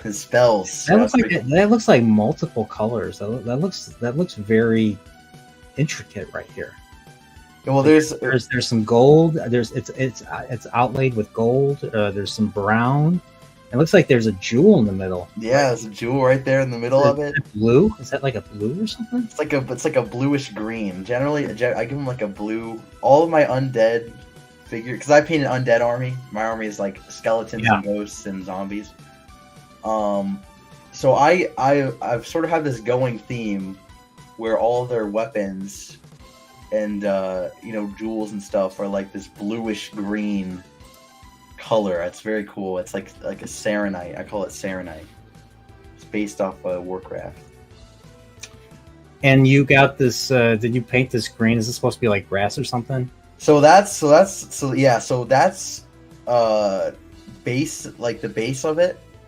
I don't know where you can like get it from. I know you can like order it, but it's like they have these like it's like little, I forgot the exact word for it, but it's little like just like terrain, like, you know, like little rocks, little grass, astroturf.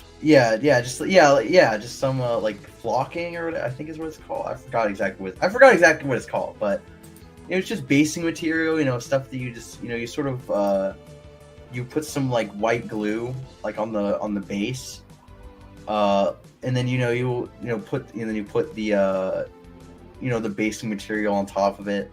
Yeah. Yeah. So it's it's just like to give it some more texture, make it look like they're standing on some ground, on the battlefield and not just the plastic little circle. Is this like a skull? Right? Is this like a skeleton right here? Or, that stuff I added on. That was some artistic liberties there. I took some spare parts I had from other models because most of them come with some extra pieces in case they break or you lose them. So I took some spare parts I had and I made some skeletons so it looked like they were coming out of the ground, because he's raising skeletons from the dead all around him, because he is the supreme lord of the undead, the supreme lord, so he's tough to take down, right? Yeah, this guy's a big guy. He's terrifying. I'll be honest, he is terrifying right here. So did you need like a magnifying glass to intricately paint certain parts? I personally do not use one. I know it helps people.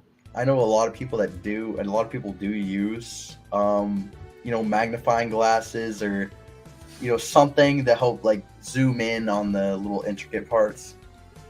I don't. I mean, it probably would make some of this easier, but I don't know. I just can't manage holding the magnifying glass and painting at the same. It's just. I don't know. I just can't do it. I've tried before. I'm not very good at it, Yeah. It looks really good, man. That looks anything better than I do. That's shit all over the place. That is definitely my best one. That's definitely my best one, I'd say. Have you done any any of the human Marines, Space Marines, or anything like that? I have not. I don't have any Space Marines. I really only have undead. I mean, how many undead? How big is your undead army? How big is my art? That's a tough question. There's a lot. It's pretty big. There's I don't even know if I could give an exact count, really. I guess maybe I want to say there's at least 35, 40-ish foot soldiers. Ooh. Just skeletons. And I think I have 10 ghosts. 10 or 15 ghosts. I got 4 ghost cavalry, 4 ghost horsemen. I got 5 skeleton horsemen. Let's see. I got 10 undead wolves. I got Nagish, obviously, Supreme Lord of the Undead. There's a couple champions, leaders that you can have, generals. So I don't have. I mean Nagish, a white king who's a skeleton king. Yeah. There's Reikenor, the Grimhaler. He's a ghost he's a ghost guy riding a ghost Pegasus. Yeah. He's pretty cool. And I had I forgot his name. I haven't painted him yet. It's the Craven King. He's also a ghost guy. And I have the Ossiarch Bone Harvester. It's a big I don't even know how to describe him. He's very cool looking though. Okay. And so do you have the actual game itself? So Warhammer is a tabletop game. You pretty much so it comes with a book and a direction. Yeah, so there's a rule book. Obviously. Yeah, so there's a rule book. It has the it's unlike Dungeons and Dragons where that's dungeon crawling. This is actually war. Yes, yeah, no, this is real. It's war. So there's a rule book. You have all the abilities and it's like a dice game. You roll dice. Is it like Risk where you take over territories too? There's a couple different ways you can play it. It really how you play, the objectives and stuff. You decide. So it's you can have you can make it so it's all right, whoever controls the most. It can just be destruction. Whoever is the last army standing. You can have it whoever can hold the most ground. There's a couple ways you can, there's different objectives you can set for like win conditions. And and you can have different rules for like how big your army can be and that sort of thing. Okay. But you have your rule books that sort of go over those different win conditions. And it's a dice game, so it's like you roll to see how much damage you deal on a hit or something, and then roll dice, see how much defense. It's it's like sort of like Dungeon. Roll for attack, roll for defense, that sort of thing. So we have everything to play it, but we haven't played yet because Prophet of the Dragon hasn't put together his main guy yet. He keeps going, oh, we got it. When I put together, his main guy is Archeon, the Ever-Chosen. So he goes like are his guys human or? Yes, he uses Chaos Warriors, which are like Dark Knights kind of. Okay. They're like Dark Knights, and they have like they use like demon magic. Okay. So he's like, oh yeah, we'll play and I know he's in chat. I know he's hearing me right now. Yeah, he hears. Oh yeah, he's like, oh yeah, we'll play when we get Archeon together for the past like couple months. Hasn't even started yet. My whole army's painted, ready to go. They're ready for battle. Got a bunch of unpainted Chaos Warriors sitting in a cabinet next to them. You don't have to paint them to play, but it does look nicer. We just have to have them built. But we have the terrain. We got the dice. We got the people. If Prophet of the Dragon will build them. But other than that, yeah, we're pretty good to go. I'm pretty excited to play eventually. Whenever Archeon gets built, I think Archeon is scared of Nagish. That's what I think. Yeah, I have. I think his Chaos Warriors know they're gonna lose, so they don't even want to fight. Yeah, so I was just like with Warcraft, to prepare for the stream, I was watching a video on YouTube about the Warhammer stuff. The Warhammer stuff lore is even crazier. Yes, I know Warhammer lore is very crazy. I have not really looked that much into it though, so I have not. Yeah, I might as well. Because a lot of people like it. A lot of people like Warhammer quite a bit. A lot of people in this part of the internet. No, there's a ton of people. No, Warhammer is huge. Warhammer is giant. Yeah. So it's just so I figure I might as well at least, like, especially also with Warcraft, I feel like it'd be better. I don't know if I'll ever get around to playing them, but I feel like I should at least be familiar with them. I mean, Corporeal.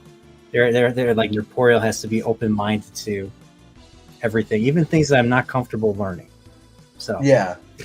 By the way, Alex in the chat is asking, bro, where's my curry?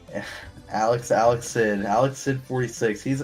Alex Sid is an odd man. He's an odd man. He's an odd man. He's an odd fellow. Okay. He's what's up, Alex? So, but yeah, man, I appreciate you being on and talking with me about this. Yeah, man, it's been great. We got Mr. Man's here. Mr. Man, Alex. Mr. Man's not as weird as Alex, but Mr. Man's still kind of somewhat weird. What's up, Mr. Man? So Ryan, so what is it's tomorrow's Thanksgiving, so I just have to ask, what is the usual tradition with you guys and Thanksgiving? Well, I mean, obviously we got the turkey. I mean, it's Thanksgiving, but like stuffing, mashed potatoes. Do you know how you guys make the stuffing? I need to know. I think it's just box stuffing. We don't really do box anything. Stuffing. Oh my god! We don't. I mean, next time I come over, I gotta. You gotta show us. You gotta show us some good stuff, I guess, because we don't do anything like too creative. We'll do a rutabaga. Like it's pretty cool. It's pretty cool. It tastes pretty good. It's sort of like a nice consistency. No turkey. We got no turkey this year. I think we're doing a ham this year. For Thanksgiving, really? Yeah, I think so. I don't think you could. I mean, I know Christmas. I know people do it for Christmas, and my household, it's usually Easter and New Year's. We have ham, and then Thanksgiving and Christmas we usually have turkey. One Yeah. exception was last year. Last year, I was trying to make a Gordon Ramsay style pork tenderloin wrapped up in the puff pastry. I don't know if you've ever seen that, but that's Sort of something. like a Welling, like It's a beef Wellington. It's basically beef Wellington. Yeah. but with pork instead of beef. No, it's a beef tenderloin. Okay. If Yeah, I you said said pork, pork, then yeah. that's a Freudian slip.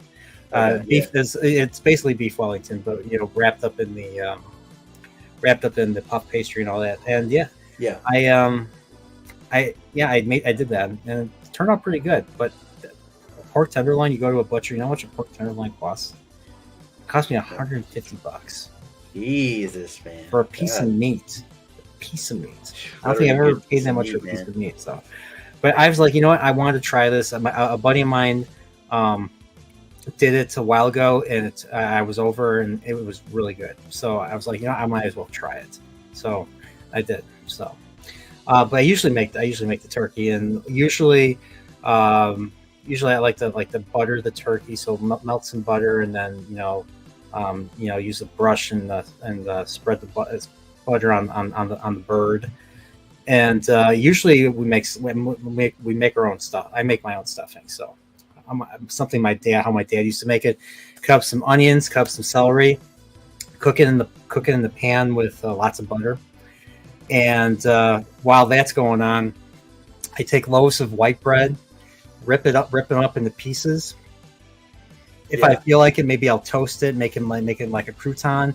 And so when you pour in your broth and your milk and your seasonings, it takes it in better when you dry it, when you toast it like that. So usually I don't. I usually just leave it as is out of the bag, the bread. Right. Rip it up, put in a bowl, put in the celery and onions, put some salt on, put some pepper on, put some poultry seasoning on, and I usually pour some milk and some broth to kind of liquefy it to kind of bind it. And then you mix it all together. And then you shove it in, and then you shovel it into the bird. Yeah, no, that's actually that sounds pretty good. Steve says leave the bread out overnight, so that's another thing. So, but when stuffing is basically when you stuff the bird, but when you don't stuff the bird, they call it dressing. Oh, okay. Yeah. So, what do you guys eat? Mashed potatoes and. Yeah, so we do like mashed potato, do like cranberry jelly, get like cranberry jelly, like you cut it, you get the cookie cutter, you get like cookie cutters and like cut out like shapes in the cranberry jelly. It's pretty fun. Okay. Corn. Corn, corn, I think. You ever have green bean casserole?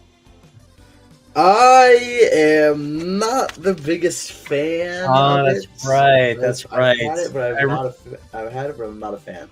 Oh yeah. I forgot. I remember being over. Knowing all what you guys will and will not eat. Listen, I'm not as bad. I'm not as bad as my brother. Your brother likes broccoli. I like broccoli. I think it's my sister does not like broccoli. So there's always one. It's always someone always doesn't like it. There's always something. There's always something. Thanksgiving's fun though. I love Thanksgiving. Do I baste the turkey? I do baste the turkey. Usually usually each hour I baste the turkey, and some of the stuffing sticks out of the bird, and I usually baste it on too. And all the dressing that is left over, because I make enough stuffing that doesn't fit into the bird, so that's left out and that becomes dressing. And what I do is I take the fat of the turkey while it's cooking, and I use the baster, and I suck it up, and I pour it into the dressing on top of the stove to make it taste like it was in the bird. Okay. Yeah. So sounds delicious. Yeah. My dad, because my dad used to, when my dad was alive, he used to make the turkey all the time, and he showed me how to do it. So once he passed away, then I kind of took over. I kind of took up the mantle. Took the mantle. Holiday. Yeah, I took up the mantle of making the dinner. I mean, my brother has not made it yet. I'll have to show him. He's You have to be able to pass on the torch, the yeah. taste of the turkey. My mom knows how to do it, but I don't know. I'm a guy, man. We work. It's a man thing. Making the bird, doing all the hard work and all that. So yeah, that's kind of what I do. So, but yeah, it always starts off with me cutting the celery and the onions. That's the first thing. I usually have to wake up early to do that, and then making the stuffing is the first thing I do. Then just shove it into the turkey, prepare the turkey, and then throw it into the oven for. Usually, I think if it's usually like for an hour for like 3 to 4 pounds usually. So for a 16-pound bird, I think would need to be in the oven for like 4 hours at like 350 degrees, I think. So yeah. Going into that. So Ryan, thanks for it's going to be 2 hours. Thanks for doing this stream with me. Yeah, no, thanks for having me on. I had a good time chatting with you about everything, Mega Man, Warcraft, Warhammer. Do you like this chill nerd, just having a nerd conversation, Joe Rogan style? I liked it. I thought I had a good time. I had a good experience. Good experience here at the CHILLPOREAL number 23. The best one. The best one. The best one, yeah. The best CHILLPOREAL, yep. Even better. But you know which CHILLPOREAL has the most views and not the most likes, but the most views. No, which one? Your dad's. Me and your dad. His has the most views. Which number was that one? That was I didn't really number them. It's the one before. I think it's the one after. I don't even remember. It's probably number 9 or 10, probably.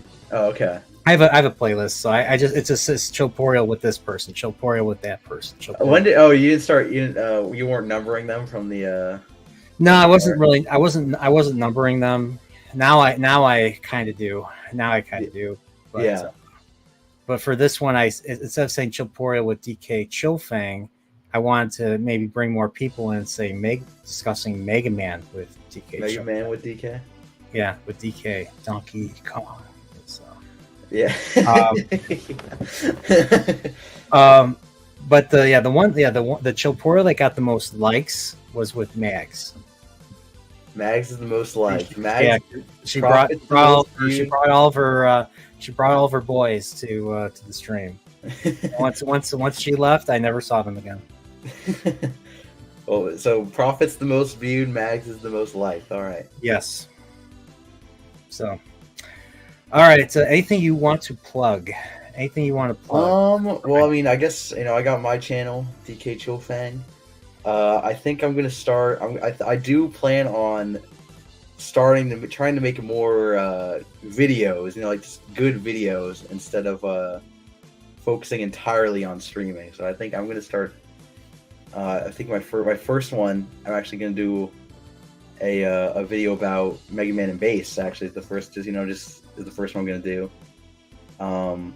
Just sort of. I'm not really expecting to do like super well, but it's a good video to get into the process of video making, scripting, because it's my first like scripted video that I've done. So okay, I think I might know someone who's done those type of videos. Yeah, so we'll see how it goes. I do want to start doing more quality videos instead of just stream highlights going forward. So we'll see how it goes. So I guess just stay tuned. All right, well, cool, Ryan. And for me, well, I know Sunday is as far as I know, Sunday we're continuing Shadow Rising book club, so it's going to be covering chapters 23 to. Well, I've read chapter 34 today. Chapter 34 was awesome. So, but might go up to that. We'll see. But that'll be Sunday, as far as I know. All right. Friday, I'm going to be on Angry Canadian's channel. He is gonna his channel's turned. He has an anniversary for his channel. So, Ryan, I definitely recommend. Happy anniversary to Angry Canadian. I don't know if you're subscribed to him, but he's another big He's another big channel that really likes to talk about. Well, he's not a big channel, but he's growing.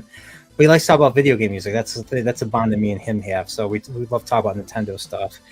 And me and him did Super Mario. We talked about the first Super Mario, the first 3 Super Mario game themes, the music from the first 3 Super Mario games. So Right. Yeah. So that's my childhood. I talked about that quite a bit. That was a good stream. But yeah, I'm gonna be on with him on Friday. So Black Friday. So I don't know how that's gonna work, but yeah, Black Friday. So There you go.